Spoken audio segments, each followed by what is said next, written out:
आज का जो हमारा टॉपिक है वो है Cannon Bard theory of emotions. इससे पहले आप लोगों ने जेम्स लेंज की थ्योरी पढ़ी है जो कहती है कि सबसे पहले कोई इवेंट आता है तो आप फिजियोलॉजिकल रिएक्शंस एक्सपीरियंस करते हैं, उसकी इंटरप्रिटेशन करते हैं, उसके बाद इमोशन आता है। फॉर एग्जाम्पल आपने स्नेक देखा, ठीक है, आपकी हार्ट बीट फास्ट हुई, आपकी रेस्पिरेशन तेज हुई, आपको पसीना आया, ये सब कुछ हुआ, उसके बाद आपने उसको इमोशन फील किया। अगर ये सब चेंजेस नहीं आएंगी तो आप इमोशन भी फील नहीं करेंगे, ठीक है। अब यानी आप ये थ्योरी जो है फिजियोलॉजिकल रिएक्शन पे बहुत फोकस करती थी। और इस थ्योरी जो है इस थ्योरी में क्या होता है हम देखते हैं। सबसे पहले ये है कि ये कहता है कि फीलिंग्स या इमोशंस और हमारे फिजिकल रिएक्शंस एक साथ होते हैं। ऐसा नहीं होता कि फिजिकल रिएक्शंस पहले आते हैं, उसके बाद हम उसकी इंटरप्रिटेशन करते हैं और फिर हमारा इमोशन आता है।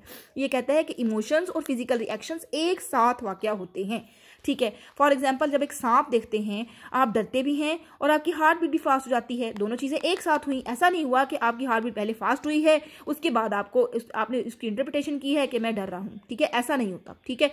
ये कहता है कि दोनों चीज़ें एक साथ होती हैं। अच्छा, उसके बाद ये है कि physical reaction isn't dependent on the emotional reaction.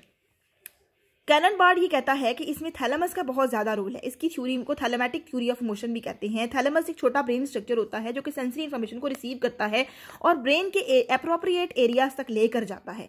जैसे रेल होती है, रेलवे स्टेशन रेल, ठीक है, वो एक जगह से दूसरी जगह जाती है। इसी तरह थैलेमस जो है वो इंफॉर्मेशन लेकर sensory appropriate areas of the brain की तरफ लेकर जाता है। फॉर एग्जाम्पल यहाँ पर जब कोई इवेंट आता है तो थैलेमस सबसे पहले सिग्नल इसको भेजेगा एमिग्डाला को। एमिग्डाला जो है ये किसके लिए रिस्पॉन्सिबल होता है? फियर, प्लायर, एंगर, इन 3 तरह के इमोशंस में ये रिस्पॉन्सिबल होता है।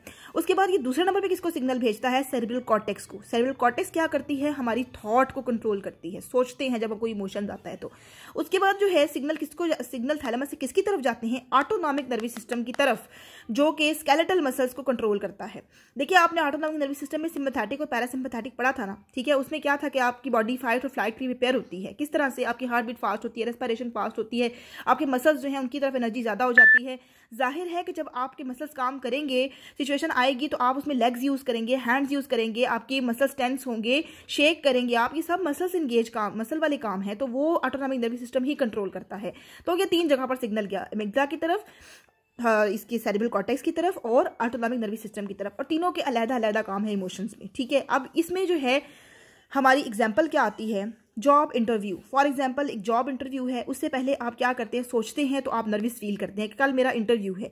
उसके अलावा फिजिकल सेंसेशंस क्या होती हैं? आपके मसल्स टेंस हो जाते हैं, आपकी हार्ट बीट फास्ट हो जाती है, ठीक है, आपकी भूख भी नहीं लगती है, ये सब चीज़ें आपकी साथ हो रही होती हैं, ठीक है। उसके अलावा जब आप नई जगह पर जा रहे होते हैं, नए घर में जा रहे होते हैं, आपको खुशी हो रही होती है, एक्साइटमेंट हो रही होती है, ठीक है। और ये क्या होता है? Your new home is larger than apartment, जो पहला वाला घर है उससे बहुत बड़ा है, ठीक है। अब क्या होगा?